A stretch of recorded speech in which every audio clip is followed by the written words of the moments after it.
नया टॉपिक है कूट भाषा। कूट भाषा, कोडिंग डिकोडिंग, इसी से संबंधित है भाई।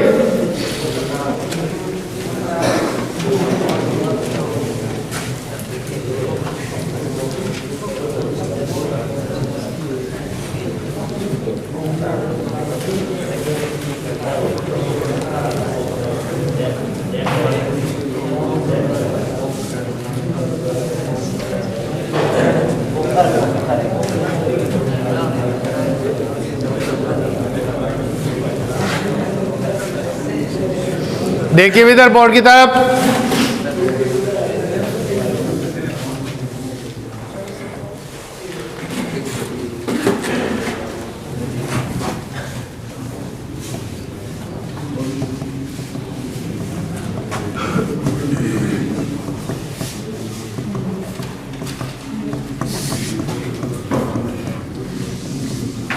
कूट भाषा या कोडिंग डिकोडिंग।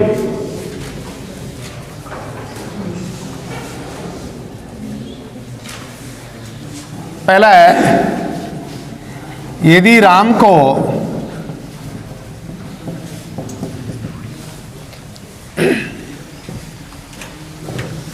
बत्तीस कहें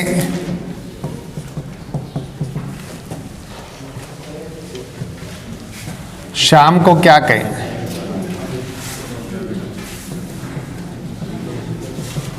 ये क्वेश्चन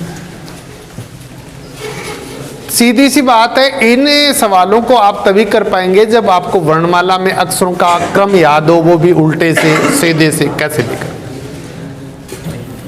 तो राम को 32 कैसे बनाया गया? पहले सबसे पहले आपके दिमाग में कुछ भी नहीं आ रहा हो तो कम से कम अक्षरों का क्रम तो लिख ले कि आर कितने पर है, 1। इनका जोड़ बनता है क्या 32? बनता है ना। तो श्याम S 19 8 25 1 13 कितना बनेगा भाई? 19 8 25 1 13। देखिए 3 1 4 5 9 8 17 26 हासिल 2 3 5 6 66 बना। देख लिया भाई, इनको जोड़ दिया हमें। 3 1 4 5 9 8 17 9 26 को 4 से 2 3 तो 5 1 6। ओके भाई 66 हो गया। तो यदि राम को 32 कहें तो श्याम को 66 66। क्लियर? अगला क्वेश्चन, यदि राम को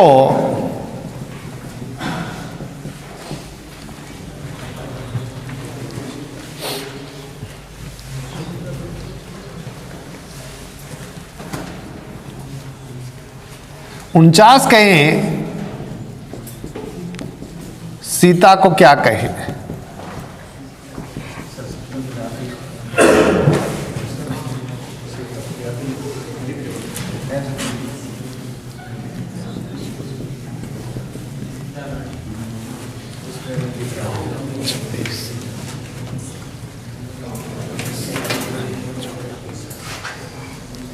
राम को 49 कहें तो सीता को क्या कहें? अब कोशिश करो क्या कहेंगे बताओ। क्यों भाई? राम को RAM हल को 49 माना है क्या? तो देख लेते हैं। R 18 पर है क्या?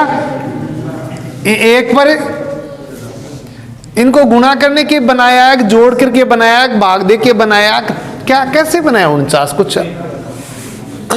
कुछ तो होगा यार।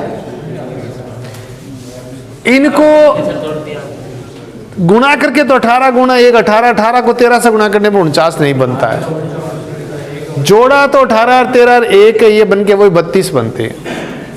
उल्टा ये फिर एक दिमाग में आ सकता है। ऐसा आर्मी में पूछा गया सवाल है कि जब आपके पास अक्षरों का क्रम मिल जाए और कोई भी मामला फिट नहीं बैठता हो तो विपरीत क्रम देख ले। आर का विपरीत क्या होता है?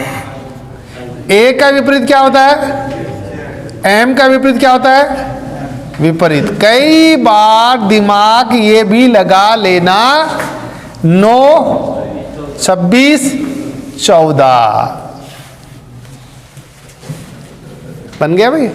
अच्छा सवाल है, पूछा गया सवाल है, ये एग्जैक्ट तो नहीं होगा पर ऐसा सवाल पूछा गया था जरूर।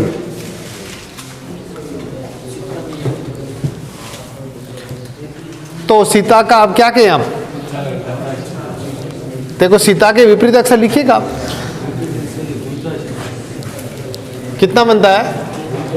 देखो ऐसे, ये तो राम को 49 बनाया ना, कि राम का 49 कैसे कहे, तो सीता का विपरीत करो। अरे एस का विपरीत क्या होता है, एच होता है क्या, आई का विपरीत जीटी आजाद नहीं होता क्या, high school, Indian rail, GT road, Azad. जोड़िए 8, 18, 7, 26, इन्हीं को जोड़ना है। राम से 49 बनाने का एक ही तरीका है कि किसी भी, राम में R 18 पर है, A 1 पर है, M 13 पर है, इनको जोड़ने घटाने किसी भी प्रकार से 49 हम नहीं बना पाए, तो दिमाग में आइडिया आया कि कहीं इन अक्षरों के विपरीत अक्षरों के क्रम का योग तो ये नहीं, करके देखा। इंडियन रेल, आजाद, मैन, IZN इनके विपरीत बने, विपरीत अक्षरों के क्रम का योग ये होता है। वास्तव में इनको जोड़ते 49 बन गया। इसका मतलब ये सवाल जो अक्षर दिए गए हैं उनके विपरीत अक्षरों के क्रम को जोड़ करके बनाया गया। तो सीता का विपरीत अक्षर HRGZ बने, HRGZ का 8, 18 ये बन गया, जोड़ लीजिएगा। 6 और 7 13 और 8 21 और 8 29 को 9 हासिल, 2 4 5 कितना बना, 59 बन गया, 59 बन गया। क्लियर। अगला क्वेश्चन देखे, यदि राम को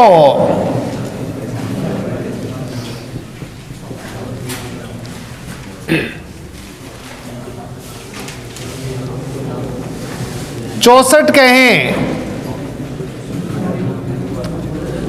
सीता को क्या कहें। आवाज नहीं भाई, ध्यान से देखे भाई, बहुत इंपॉर्टेंट टॉपिक चल रहा है। कोडिंग डिकोडिंग कूट भाषा के कभी कभी तो 2 सवाल पूछ लेते हैं, एक सवाल तो पक्का 100% आता है। यदि राम को 64 कहें तो सीता को क्या कहें, वही बात,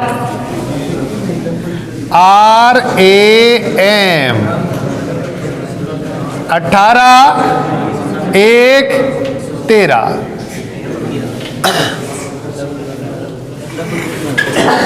आपको अपना सवाल करना है, फिर साथी को यहाँ ना समझे प्लीज। आपको पूछना है मुझसे पूछे, है ना। मैंने पहले ही कहा था कि ये पेपर के बच्चे, इनकी क्लास चल रही है, इसमें फिजिकल बैच का बच्चा चुपचाप सुन सकता है, प्रॉब्लम होती मुझसे पूछ सकता है, आपस में डिस्कस नहीं करना, आपस में डिस्कस बाद में करना प्लीज। ध्यान से देखिए। हाँ भाई बच्चों, ये लड़कों, नो आपस में डिस्कस नहीं करोगे, आप प्रॉब्लम मुझसे पूछ सकते हो। देखिएगा, राम 18 1 13 है ना। अब इससे 64 कैसे बनाया है, तो एक तरीका तो ये सोचा कि शायद इनको जोड़ने से 64 बन जाए, जोड़ने से तो 32 ही बना। तो जोड़ने से 32 बना तो दिमाग में तुरंत आइडिया क्लिक करता है कि जोड़ने से 32 बना है तो 32 गुना 2 किया होगा। तो आपने दूसरा तरीका है कि इनको मैं विपरीत करके देखूं, तो विपरीत करके देखा तो 49 बना, जिसका 64 से कोई संबंध नहीं है। तो इसका मतलब 18 + 1 + 13 बराबर 32, 32 गुणा 2 से 64। तो सीता का कितना बना था, 49 आया था क्या,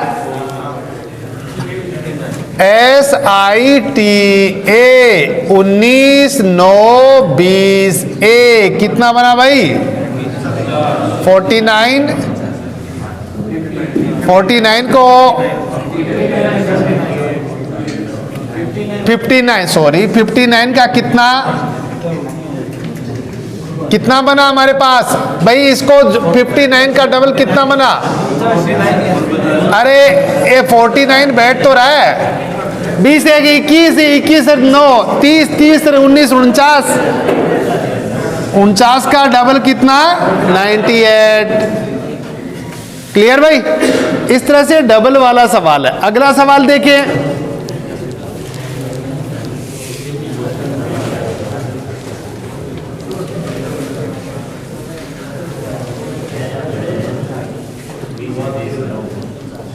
नेक्स्ट क्वेश्चन।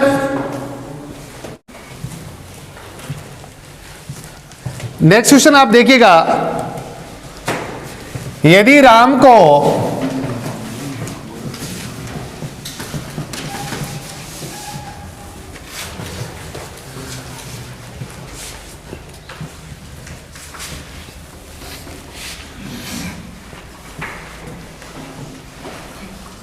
टू थ्री कहें, सीता को 94 कहें तो राधा को क्या कहें?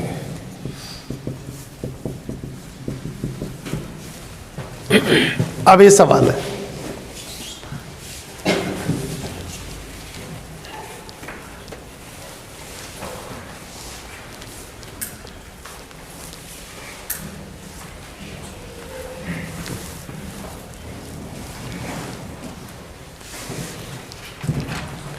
राम को भाई इलाज क्या है इसका? तो इलाज तो एक है कि सबसे पहले हम क्या लिखते हैं? RAM लिखते हैं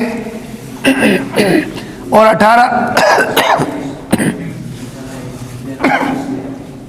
18 लिखा, 1 लिखा। अब इसे 23 बनता है क्या? कोई तरीका है क्या 23 का? क्या भाई मेरे दिमाग में कुछ भी नहीं आया, मैंने जोड़ा घटाया गुणा किया भाग किया, मेरे से 23 नहीं बेटा, नहीं बेटा। तो एक बार जोड़ने पर 32 होते हैं। अच्छा सीता को जोड़ने पर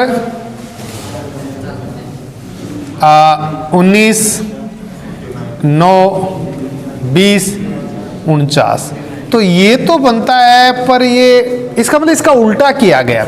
इसको किस में बदल लिया और इसको किस में बदल लिया?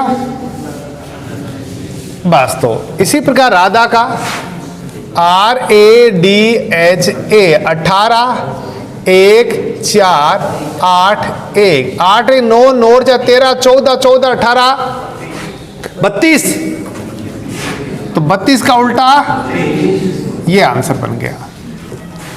ऐसे भी पॉसिबल है, कई बार ऐसे सवाल भी देते थे।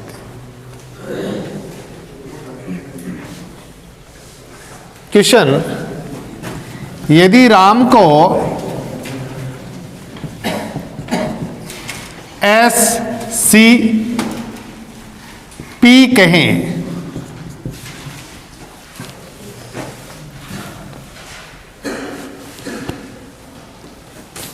तो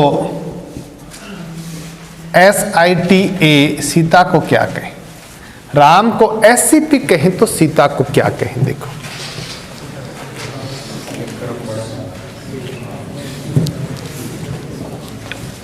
अयूब जी भी बता रहे हैं हमारे कि एक, क्योंकि इनकी रीजनिंग पढ़ते थे ना आप लोग पहले। अच्छा पढ़ाई याद आ रही है? तो पढ़ाई तो आप भी कर सकते हो, आप कॉपी पेन लेके बैठा करो साथ में। हाँ बिल्कुल भाई, ये क्लास भी लेके चले जाओ और रिकॉर्डिंग भी करके चलाओ, तो आम के आम गुठलियों के दाम हैं।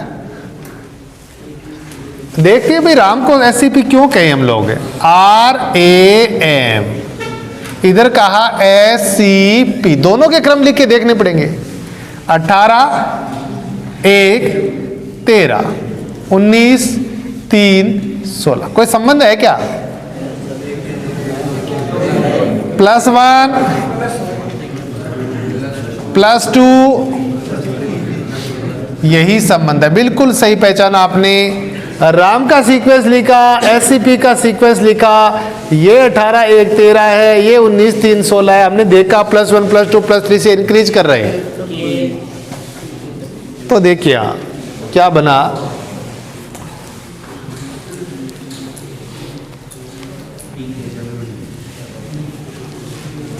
सीता की बात कर रहे हैं, SITA 19 9 20 1 +1 करेगा तो +1 करते ही ये 20 में आ गया, +2 करते ही ये 11 में, +3 करते ही ये 23 में, और +4 करते ही ये 5, यानी TKWE टकवी हो गया ना, टकवी, बिल्कुल TKWE टकवी। क्लियर? लो एक और करो, आप तो अब होशियार हो गए होंगे, घंटे 2 हो गए, अब रीजनिंग में भी होशियार नहीं होगे तो फिर कब होगे? एक और देखें, राम का तो पीछा छोड़ना नहीं है, राम की महिमा सारी। यदि राम को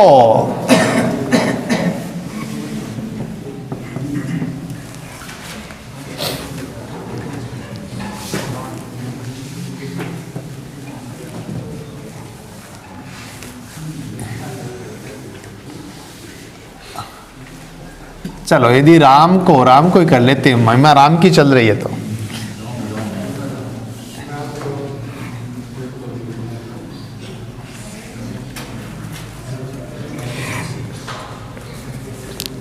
NCU कहें, सीता क्या कहें?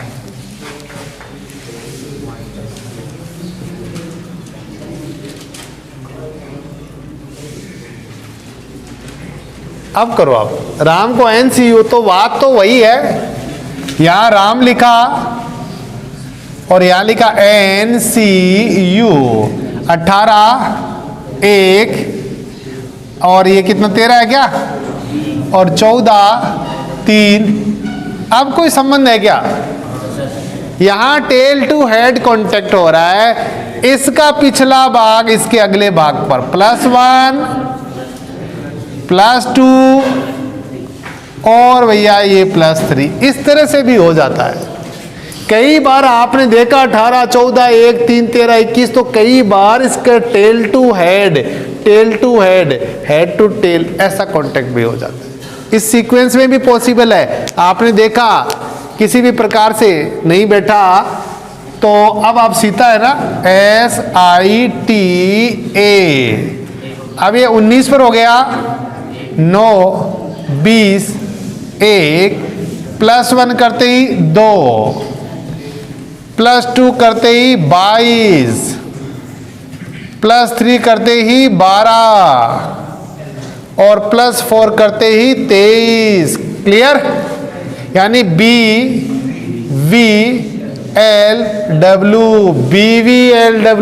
बबली हो गया, BVLW। ऐसा भी हो सकता है यहां का मामला भी चल जाए, जब आपने देखा कि इस तरह से सीधा सीधा कहीं कांटेक्ट नहीं हो रहा, तो कहीं ये उल्टा कांटेक्ट तो नहीं है,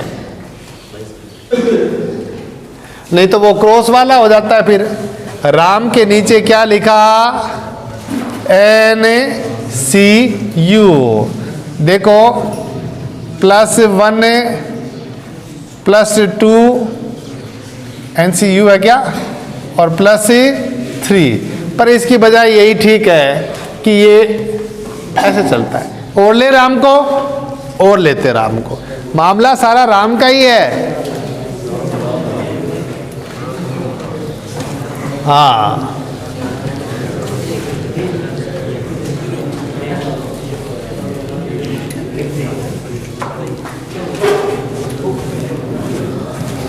यदि राम को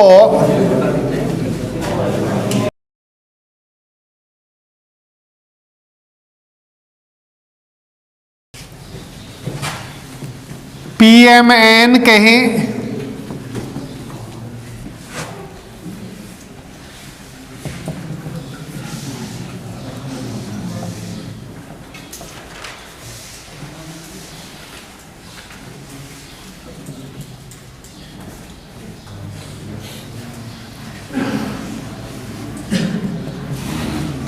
सीता को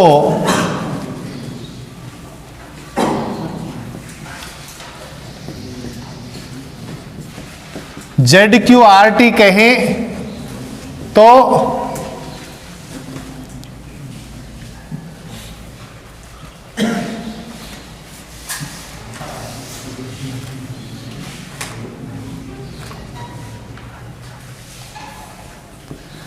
रिश्ता को क्या कहेंगे? राम को PMN कहें, सीता को ZQRT कहें तो रिश्ता को क्या कहें? बोलो मत, सोच के बताओ। अब की बार तो कहीं कुछ नहीं बैठ रहा। ये डायरेक्ट कोडिंग है, यहाँ ऐसा कोई रिलेशन नहीं है। यहाँ बस बात इतनी है कि R को क्या मानना है। ये गलत है ना, एक गलत है, मान लिया मैंने। राम को PMN, सीता को ZQRM। अब ठीक है, तो राम को क्या कहा? PMN। सीता को क्या कहा? ZQRM। तो रिश्ता को क्या कहेंगे? देखो, इसमें ऐसा कोई संबंध नहीं है। यहां बात इतनी है कि यहां A को क्या माना गया है और यहां फिर A को क्या मान लिया गया। यानी जहां जहां A है वहां वहां M बैठेगा। यानी ये डायरेक्ट कोटिंग है। R को क्या मानना है यहां पर? P। A को क्या मानना है यहाँ? M। और M को क्या मानना है यहाँ? N। और S को क्या मानना है यहाँ? Z। और I को यहाँ क्या मानना है? Q। और T को क्या मानना है? R। ऐसे सीधा है, सीधा संबंध है। क्योंकि और कोई तरीका नहीं है। R को क्या मानना है? A को M को मान लेना, S की जगह Z मान लेना, I की जगह Q मान लेना, T की जगह R मान लेना, A वापस A पहले M भी A। तो इस प्रकार रिश्ता में R को क्या मानना है? P। R को क्या मानना है? P। I को क्या मानना है? Q। S को क्या मानना है? Z। T को क्या मानना है? R। और M। P Q Z R। समझ गए बात को? अरे ये डायरेक्ट कोडिंग है। देखो, यहां कोई प्रकार का अन्य कोई संबंध नहीं है। मैंने क्या लिखा? राम के आगे क्या लिखा? क्या लिखा राम के आगे? PMN। मैंने सीता के आगे क्या लिखा? ZQRM। आपने जोर लगाना था उतना लगा लिया।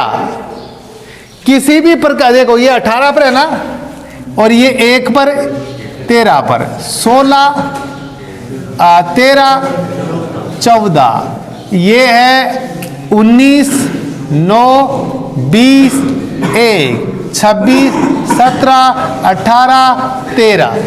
इसमें कोई भी प्रकार का संबंध नहीं है, कैसे भी नहीं बैठता। तो यहां कहेंगे सीधा संबंध है। कैसा संबंध है? और थोड़ा सा एक संकेत भी मिला। एक तो ये मिला कि किसी का कोई भी लिंक बैठ नहीं पा रहा, कैसे ही। दूसरा संकेत ये मिला कि A को यहां पर भी M कहा है और A को यहां पर भी M कहा है। तो ये दोनों बातें हैं, किसी का कोई से संबंध नहीं बैठे। और यदि दो जगह पर कोई अक्षर और दोनों ही जगह उसे उसी प्रकार से बता दिया गया तो फिर दिमाग में आने चाहिए it is just related to direct coding. ये सीधा कूट भाषा का सवाल है। यानी कि यहाँ R को क्या मानना है आपको? P। A की जगह क्या रखना है? M। M की जगह क्या रखना है? N। S की जगह क्या रखना है? Z। I की जगह क्या रखना है? Q। T की जगह क्या रखना है? R। A की जगह M। आपको पूछा रिश्ता RISTA। R की जगह क्या रखोगे बच्चों? P। I की जगह क्या रखोगे बच्चों? Q। S की जगह क्या रखोगे बच्चों? Z। T की जगह क्या रखोगे बच्चों? R। और A की जगह क्या रखोगे? M। P Q Z R M। उत्तर आ गए। ये डायरेक्ट कोडिंग सीधा संबंध का सवाल है। क्लियर? भाई इसका मतलब है कि इसको इससे मानना है, इसको ये मानना है, इसको ये मानना है, इसको ये मानना है, इसको। अच्छा और देखा, अब ये रिश्ता में जितने भी अक्षर है ना, वो सारे अक्षर इन दोनों शब्दों में मिलने चाहिए। ये भी देखना कि रिश्ता में 1 2 3 4 5 अक्षर है ना, तो पांचों के पांचों अक्षर में से कुछ तो इसमें और कुछ इसमें, तभी तो इनका सीधा मीनिंग यहां निकाल करके उत्तर बना पाएंगे। अब मैंने यहां पर मान लिया, मैंने यहां एच दे दिया तो सवाल गलत हो गया। अब एच तो न तो इसमें न इसमें, तो एच को क्या माने? इसलिए ऐसे सवालों में आपको जनरली 2 शब्द दिए हुए होते, तीसरा शब्द पूछा है, और इस तीसरे शब्द के सारे अक्षर इन दोनों के अंदर होते हैं। यही होता है ना, जनरली 1 शब्द दे दिया, 2 शब्द दे दिया और तीसरा शब्द पूछ लिया। तीसरे शब्द के सारे अक्षर इनमें दिए हुए होते हैं, और यहां पर किसी अक्षर को जैसे पी का है ना, तो वही अक्षर दोबारा आ रहा है तो उसको यहां पी ही कहेंगे। तो ऐसी कुछ शर्तें हैं, वो तुम्हें पता चल जाए तो तुम तुरंत निर्णय लेना कि ये डायरेक्ट कोडिंग सीधा संबंध का सवाल है। हो जाएगा? चलो भाई, क्या कितना समय हुआ? ओके बच्चों, तो आज का रीजनिंग का ये 1.5 टॉपिक हुआ है। अल्फ़ाबेट पूरा हो गया, कूट भाषा आदि हो गई। डियर स्टूडेंट्स, यदि आपको रियली मेरी लाइव क्लासेज का फ़ायदा मिल रहा है, यूट्यूब चैनल से फ़ायदा मिल रहा है, तो मैं चाहूँगा कि इस फ़ायदे को आप आगे जारी रखें। इसके लिए आपके लिए ज़रूरी है कि इस चैनल को आप सब्सक्राइब करें।